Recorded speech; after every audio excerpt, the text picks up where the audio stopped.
Welcome back to another week of Political Breakfast. We are so glad that you are here listening on WABE. And we have the whole gang back today, which is wonderful. We have Democrat strategist Tharon Johnson here and Republican strategist Brian Robinson. Hello to both of you and happy Monday. Hey there. Good to be with you. It's good to be back, and thank you all, and thank you, Saba, for stepping in and holding it down, and thank you to all the folks who reached out to me. I'm not incarcerated. I'm alive. Nothing happened. I just went, had some meetings and had some events that I proactively communicated with Lisa and Lily about beforehand. But no, seriously, it's really good to be back. A lot of stuff going on in Georgia. Oh, for sure. And I know both of you travel quite a bit in and out of Hartsfield-Jackson. And I know you've heard the price of parking your car there is going up quite a bit. Sure it's like, what on earth? What's happening here? That's not a part of the tariffs, is it? Trump tariffs, right? Yeah, only if people who aren't Americans have to pay a higher price than me. Well, Lisa, I'm so glad you brought that up because, I do travel a lot, and I have the actual privilege and pleasure of parking at the world's busiest and most efficient airport. And I would tell you this, is that the parking rates in Atlanta, and listeners are going to back me up on this, some may not want to hear it, we're actually pretty comparable and pretty low compared to some of the bigger airports across the region. But we have not had a parking increase in the city of Atlanta since 2017. And so you've had for 8 years a parking rate that has been the same, and it hasn't been increased. And the other thing that I wanted to just remind us is that at a time where you are traveling to the world's busiest and most efficient airport, first experience you have is the parking. And so one of the reasons why people who travel a lot want access to parking, but more importantly, if you look at the consumer price index, which the new general manager of the airport put out, it says that metropolitan area has risen approximately 30%. And so you have all these people coming in, what Ricky Smith said. And also he said adjusting parking rates is a necessary step to ensure Atlanta continues to deliver safe, convenient, and reliable experience to travelers. Last thing I'll say about this, Lisa, also, is that you got to increase the rates because we need more parking. And we need more parking structures. And so as somebody who does park at the airport a lot, they will shut down a deck or entrance to actually rebuild and restructure that deck. Yeah, so they just did that not too long ago. Yeah, they just did that. And guess what? The airport, got to give them a shout out. They were very proactive about this. They did a study. They communicated with the public. But yes, we are going to have to pay a little bit more. But I think in the long run, we'll benefit from it. Yeah, they say that hike is to support some construction that they recently completed. But still, it's a pain in the butt, Well, it's a pain. My thing about the parking at the airport is I do the Camp Creek parking ride because the bus comes to my car, picks me up, drops me off at the door. If you park at the more expensive airport parking, you got to lug your bags. I mean, if you're going on vacation, you got to carry your bags for what feels like a mile. Yeah. Right? It's like the worst possible yeah. place to park. They really kind of need a golf cart service or one of those walking sidewalks, moving sidewalks, which I think we should have all over the place. And then real quick, Lisa, it is at $2.50. Guess what? You can be right at the airport on MARTA for just $2.50. Yeah, it is smarter. It is smarter. And real quick is that I think the airport is looking at ways, and they should be, is that how can you reserve spots? B-Rob, I think you will actually pay a little bit more. I know you're a conservative Republican, free market Republican, but you'll pay a little bit more if you knew you could reserve a spot at the airport and it actually be available for you there. And then also, wow, wouldn't that be nice? Yeah. Well, then lastly, look, I know that there's been a call for a long time to look at valet options, but I think that becomes a lot of labor. But to your point about the bags, right? B-Rob, you and Lisa, you can drop your bags off, park your car safely, go on your flight and come back. So there's going to be a lot of innovation, I think, that the airport is exploring leading up to the airport. Leading up to the World Cup. By the time you go through all of that, you might as well just drive, right? To wherever. Well, it depends on where you're going. Birmingham people drive here. Nashville. B-Rob knows people from Savannah drive to Atlanta sometimes to actually fly. All the time. Macon. So we got a lot of transient people who are taking up the parking spaces from folks who live in the metro area too. Yeah. Hey, I want to start today. I want to get your reaction. I was reading this article in the paper about how GOP activists are targeting John Burns and Secretary of State Brad Raffensperger. trying to force them out of not running for office because of their so-called stand against the Trump administration. And it kind of felt like old news, kind of being revisited. And I just wanted to get your take on that. And Brian, I'll start with you. Yeah, I'll try to contain my rage as I discuss this ridiculousness. You're talking about two very conservative Republican leaders in this state. John Burns led the fight this year to pass the Riley-Gaines Act, which, by the way, is something the Trump administration has mirrored in Washington. He led the way on the Laken-Riley Act, which President Trump mirrored with legislation. First bill he signed in January as president. John Burns has led a very conservative House that has cut our taxes, that has led on conservative issues across the board in recent years, carrying through Governor Kemp's tort reform agenda this year, for example.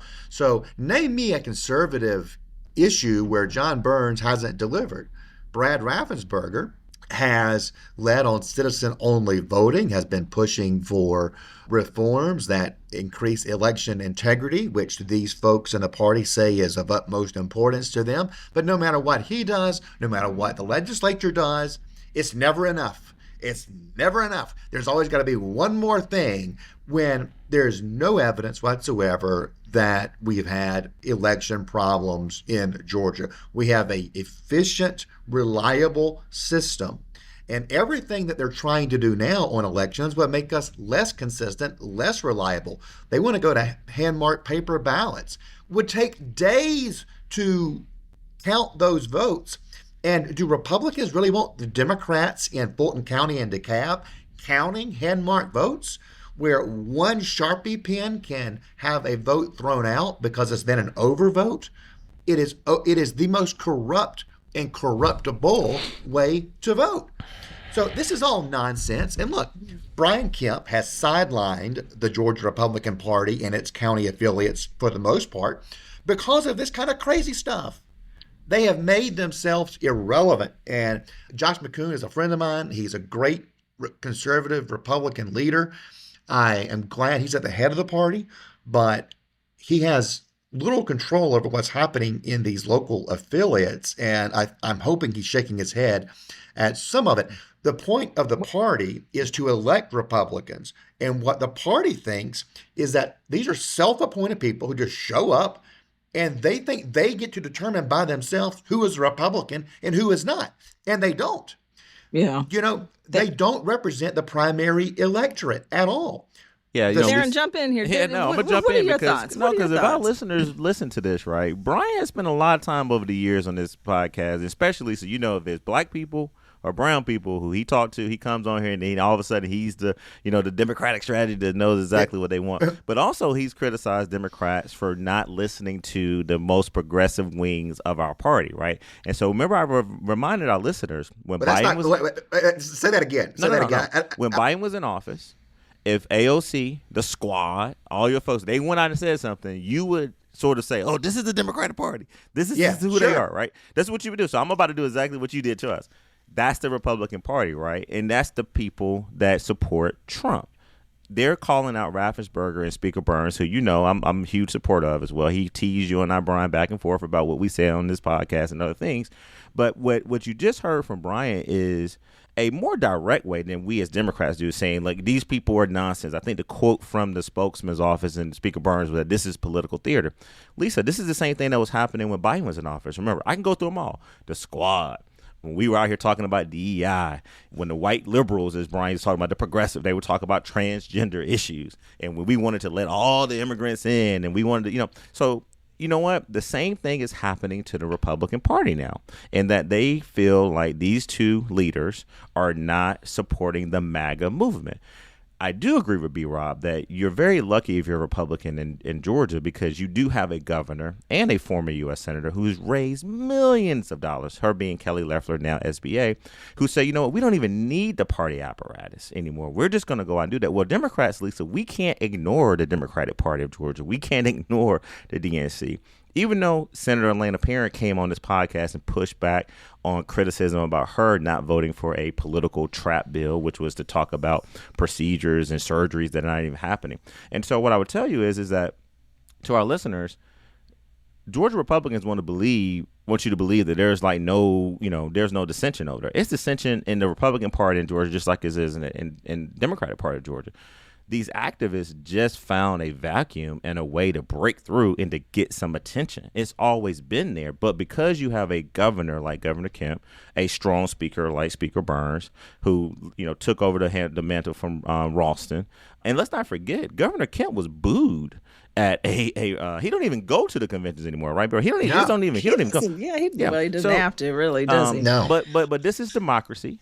But as Brian talked about it, is that it's going to play itself out, Lisa, in 2026, because Republicans are going to have to figure out who are they going to nominate.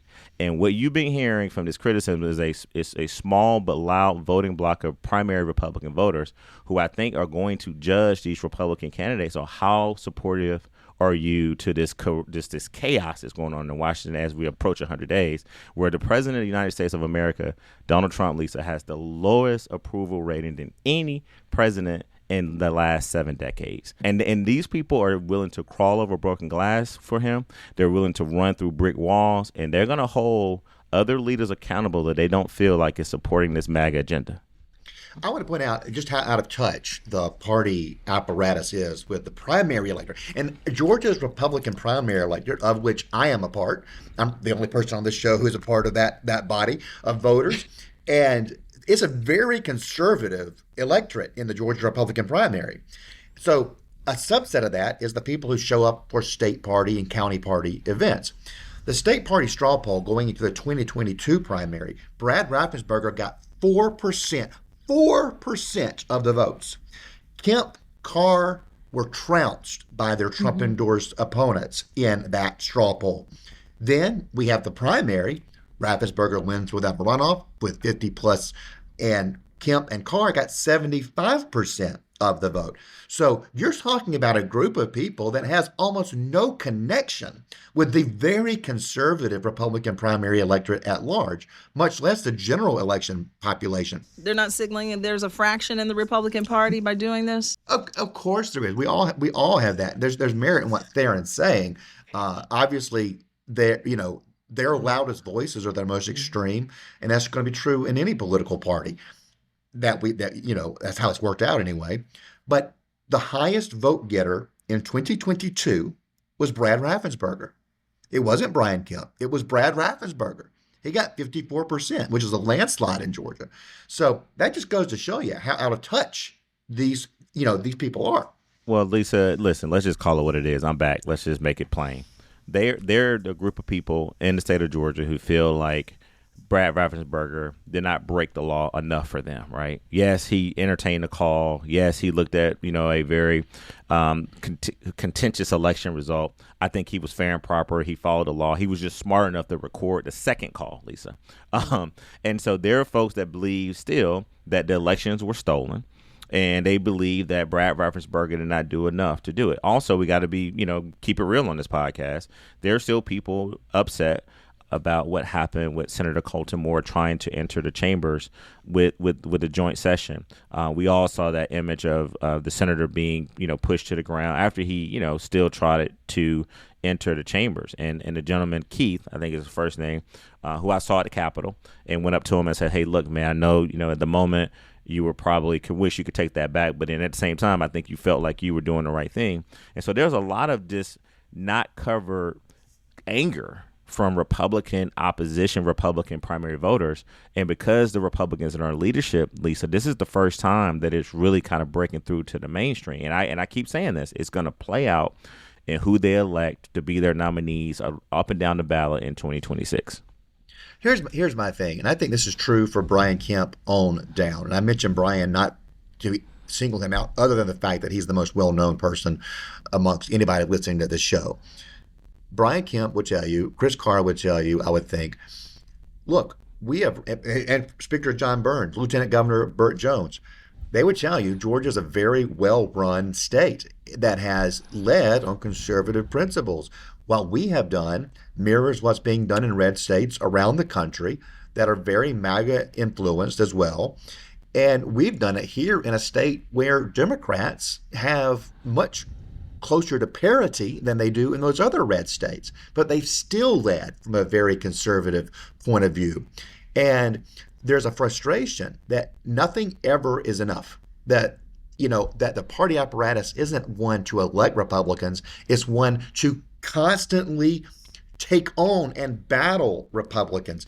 The first congressional district Republican Party a few years ago recruited challengers to all of the Republican incumbents in the legislature.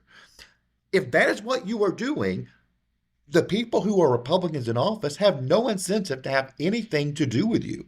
So they've got to choose. Do they want to be relevant? Do they want to be on the team? Or do they want to be on the sidelines? Because doing this sort of stuff relegates you to the sidelines. And every once in a while, if you want to win general elections in Georgia, you got to stand up and go, enough. Democrats have to stand up to their extremes when it comes to some of this transgender stuff that has tugged them way too far to the left. And Republicans have to do it with some of ours. And I'll say, I don't know how these folks make themselves the arbiters of what is conservative and what is not. We've passed constitutional carry, the heartbeat bill, we've lowered taxes. It is very conservative. And they should be celebrating that instead of like shooting at them in a circular firing squad. No, it's Trump, B-Rob. It's Trump. Trump destroyed the Republican Party, which you joined many, many decades ago, and has rebuilt it into be his party. And so that's what they're saying. All those things you just mentioned are things that conservatives care about. But what do Trump supporters, MAGA radical supporters support? That's, I think, the difference that you're making. And they are a part of your fabric. They are a part of your party. You got to accept them and you got to deal with them. Just like we got some folks in our party who I come on the show sometimes and say, hey, look, I have to disagree with you on this one. Right. And so I think that, it's a difference between being conservative and being all out in and just strictly supporting what Trump is doing to destroy this country right now in these first 100 days. And those people want that to continue. And they want more of that in the state legislature. That's what they're asking for. Here in Georgia, let me change gears just a little bit. Here in Georgia military veterans and healthcare workers are pushing back against the Trump administration's plans to cut about 80,000 employees from the U.S. VA system. There was a weekend protest outside of Atlanta. People are outraged about possible cuts to the Head Start program that provides child care and early childhood education. And you have Fulton County officials like Atlanta Mayor Andre Dickens saying that they are now prioritizing hiring many of Atlanta's federal employees who've been fired under the Trump administration. Just jump in and just tell me what your thoughts about this. It's ongoing, it's nonstop, and it's, every day, there's a little tidbit, that's coming out that affects not only the nation, but folks here in Georgia. Well, I think the mayor has been pretty clear, Lisa, that, yes, he is hiring and interviewing and trying to give a lot of these folks who have public experience, public health experience, public defender's office, public education. And the Republicans, not B-Rob, but some others, and maybe B-Rob may say this, have said, well, go find a job in corporate America. Well, let me say this. I represent a lot of these corporations. Lisa, they ain't hiring like that. All right. They got some little couple vacancies. They moving some stuff around depending on how the shares are going, but they can't depend on the stock market because we know that that's in the gutter right now. And so what the mayor and others are doing is that they still want to work with the Trump administration, work with the state. But what is happening to these women and men, Lisa, being cut? It's just awful. Let's just call it what it is. And in that rally, there were Republicans. It wasn't just these paid Democratic activists. So that's not going to work anymore, right? Nobody's shipping folks in to protest. These were real live human beings, many of whom were independents, some of them Democrats, some of them Republicans, who are just saying, you know what, 80,000 people being cut from the veteran affairs. And one thing that our women and men who serve this country, who serve on the front line, who go in and say, you know what, I am going to give my life. I'm going to sacrifice my family. I'm going to sacrifice my body, my mind, my soul to go stand up for this country. They deserve all the benefits available to them when they come back and they go into that next phase of life. That's being cut. Education. You hear Republicans always talking about how we need to strengthen public education. We come on here and we commit APS for having a higher graduation rate and all this stuff. And then right at the same time, what's going on in Washington, he's not only cutting public education, he's eliminating an entire Department of Education. And then the last thing is, we talked about this, CDC. Again, I talked to many of these folks. They've been out on the front line. They're protesting all across Atlanta. And Brian has said this, and I'll repeat what he said. Some of these people were probationary workers who had just gotten on the job. Some of them were not. It was not metrics driven. There was no really reason for them to be fired other than them just wanting to make cuts. And so I'm going to continue to repeat this. April 30th will be the 100 days of this administration. Right now, President Trump has the lowest approval rating than any American president in the last 7 decades. Part of it is, Lisa, is that people want more government efficiency. I'm even okay with looking at ways that we can actually strategically make some cuts, pull back. We all have to do that in our businesses.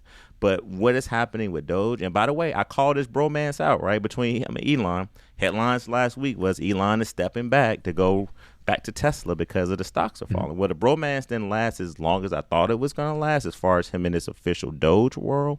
But you can never bring in someone who has no public office experience of having to deal with government and just hand him a entree of departments to just go in and cut. And they've made so many mistakes along the way, Lisa. And unfortunately, people's lives are depending on them getting it right. But they've left so many things out and they make so many mistakes. And we the people of America are going to have to suffer from it. What else is April the 30th, Tharon? Oh, well, here we go. So let me tell y'all this. So B Rob, sing to him. So sing to him. Let's sing to him right now. We will come back to that later. I got that at the end. But yeah, April 30th is B Rob's 50th birthday. Woo-hoo. That's right. And I will help your quota, and I'll be one of probably 8 black people and brown people. I'll be there. Okay, maybe 10. Oh, well, that's a good way to wrap up this show on a high note. Yeah, you'll be celebrating it. It's good to be alive, isn't it? Because, so many people, gone way too soon. Way too soon. Let me tell you, I was at a Leadership Georgia event this weekend in Rome, and a black fella from Atlanta sat at dinner with me and recognized me and asked to get a photo. And he goes, and this happens to me all the time, right? Let me get a picture. I'm going to send it to Tharon. To validate. No, it's not me. It's not me. Like they get a picture of me with them, and they send it. They send it. Yes. So this is like that's true. It happens. It happens all the time. And so it makes me wonder, just there and know all black people. I don't know, but it happens so much. We'll let you tell it because I make money and you success shamed me on the 2 weeks ago on the podcast. Oh my God. That I don't know what the Democratic base is thinking because I'm too elite. That's what you said. That's right. Elite. That's right. That's right. I said the people you're talking to are elites, and they are. And good for them. Good for them for being elites. It's fantastic. Oh, bye, Thank guys. you, Lisa. And Shedeur Sanders, I'm happy he got drafted. Yeah, he was happy too. Did you see that video? Yeah. It tells you a lot about where we are in this country and with the NFL, about how he was treated. Wow. It does. Yeah, I think Quick it's hard. rebuttal. I think it's hard to make an argument that there's a bias against drafting black people in the NFL. I think that's a hard argument to make. It's when 32 white. Okay, listeners, you see, we were almost out of here. It was we when were the almost out of here, and then all I of do this believe starts it was again. collusion, and a black man gets punished for being confident in this country, right? Because of his dad. They don't like his dad. They don't like his dad. I'm going there. Yeah. But look, hey, the man turned the program around and he's won. So we can give Kirby Smart some grace, right? Brian, we can give Deion a little grace too, right? I think people love Kirby Smart, but look, I think Shedeur now gets a chance to prove himself. But if he went in and had a little chip on his shoulder with the management of teams, I think that's what you're seeing here. I think that talent is what matters in the NFL at the end of the day. He was the second most talented quarterback in the draft behind Cam Ward.